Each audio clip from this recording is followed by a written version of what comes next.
మీరు ఇందులో cab driver కదా, సో క్యాబ్ నడుపుతూ ఉంటారు కాబట్టి, సో క్యాబ్ డ్రైవర్ పడే స్ట్రగుల్స్ మీకు ఏమన్నా కనిపించినాయా? అసలు వాళ్ళు ఎంత పడతారు ఏంటి అనేది? ఈ cab drivers, lorry drivers, auto drivers, వీళ్ళందరిది కూడా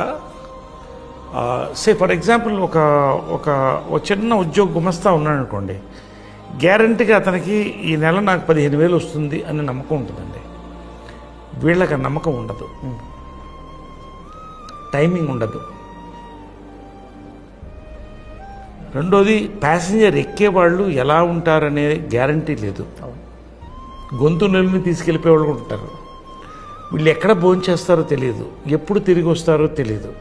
దీని మధ్యలో ఆ ఫ్యామిలీ ఒకటి వెయిట్ చేస్తుంటుంది ఇంట్లో. ఆ ఫ్యామిలీలో ఇప్పుడు ఒక కోటీశ్వరుడికి ఎంత ఎమోషన్ ఉంటుందో ఆ క్యాబ్ డ్రైవర్ కూడా అంత ఎమోషన్ ఉంటుంది. నా కూతురు, నా కొడుకు, నా పెళ్ళం. సో ఇది చాలా నిజంగా ఎమోషనల్ అవుతుందండి చెప్తుంటే. ఆ ఫీల్ ఈ సినిమాలో ఐ కుడ్ ఫీల్ ఇట్. అంటే బ్యాలెన్స్ చేయడం. ఇప్పుడు ఆ పిల్లలు కోరిక ఉంటుంది కదా, ఇవాళ యూట్యూబ్లో చూస్తున్నారు, పిల్లలు స్కూటీ మీద వెళ్ళిపోతున్నారు, లేకపోతే కార్లో వెళ్ళిపోతున్నారు, నాకు కావాలి ఈ పలానా గౌన్ కావాలి, భార్యకు ఒక చిన్న కోరిక ఉంటుంది కదా, చిన్న నెక్లెస్ వేసుకోవాలి పక్కన.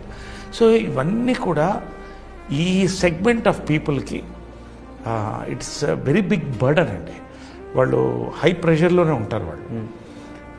సో ఆ క్యారెక్టర్ నేను చేయడం అనేది నిజంగా నాకు, ఎందుకంటే నేను ఈ షూటింగ్లో ట్రావెల్ చేస్తున్నప్పుడు కానీ మా ఇంట్లో డ్రైవర్స్, మా వాళ్ళు జనరల్గా కూడా I talk to all of them.